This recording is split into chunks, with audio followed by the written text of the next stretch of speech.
The Russian soldier made his way nervously up the ragged side of the hill, holding his gun ready. He glanced around him, licking his dry lips, his face set. From time to time he reached up a gloved hand and wiped perspiration from his neck, pushing down his coat collar. Eric turned to Corporal Leone. "Want him, or can I have him?"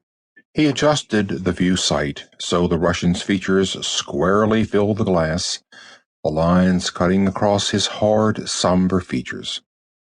Leone considered. The Russian was close, moving rapidly, almost running. "Don't fire. Wait." Leone tensed. "I don't think we're needed." The Russian increased his pace, kicking ash and piles of debris out of his way. He reached the top of the hill and stopped, panting, staring around him. The sky was overcast, drifting clouds of gray particles. Bare trunks of trees jutted up occasionally. The ground was level and bare, rubble-strewn, with the ruins of buildings standing out here and there like yellowing skulls. The Russian was uneasy. He knew something was wrong.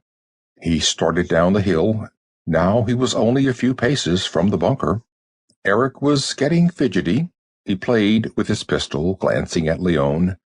"Don't worry," Leone said. "He won't get here. They'll take care of him." "Are you sure? He's got damn far." "They hang around close to the bunker. He's getting into the bad part. Get set." The Russian began to hurry, sliding down the hill, his boots sinking into the heaps of gray ash, trying to keep his gun up. He stopped for a moment, lifting his field glasses to his face. "He's looking right at us," Eric said. The Russian came on. They could see his eyes, like two blue stones. His mouth was open a little.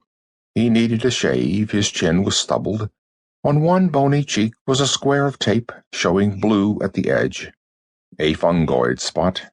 His coat was muddy and torn. One glove was missing.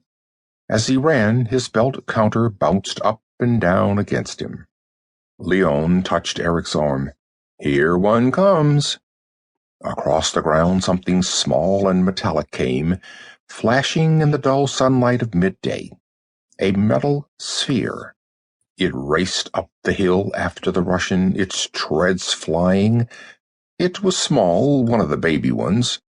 Its claws were out, two razor projections spinning in a blur of white steel. The Russian heard it. He turned instantly, firing. The sphere dissolved into particles, but already a second had emerged and was following the first. The Russian fired again. A third sphere leaped up the Russian's leg, clicking and whirring. It jumped to the shoulder. The spinning blades disappeared into the Russian's throat. Eric relaxed. "Well, that's that. God, those damn things give me the creeps. Sometimes I think we were better off before." "If we hadn't invented them, they would have." Leone lit a cigarette shakily. "I wonder why a Russian would come all this way alone. I didn't see anyone covering him." Lieutenant Scott came slipping up the tunnel into the bunker. "What happened? Something entered the screen." "And Ivan." "Just one?" Eric brought the view screen around. Scott peered into it.